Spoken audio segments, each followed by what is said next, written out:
রাত্রে রুমে কি গরম কি গরম। তুমি ইয়ে দেবা বলে কি কুলার দেবা কবে তা শীত এই গরম চলে যাবে তারপরে সিম্পল আজকে ইনভার্টার দিবে।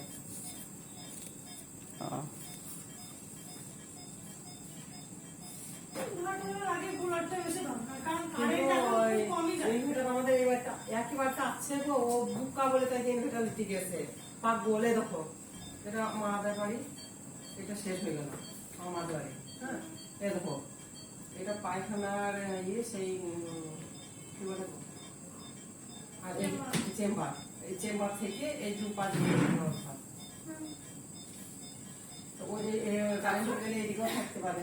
এখন কারেন্ট তো খুব কমই যায়, তো ইনভার্টার নেওয়ার অতটা নেই লাগে। কুলার থাকা দরকার। সেই দিন যেমন আমাদের কারেন্ট চলে গিয়েছে, এসি চলছিল, ঠান্ডা হয়েছিল, দিয়ে কতক্ষণ পরে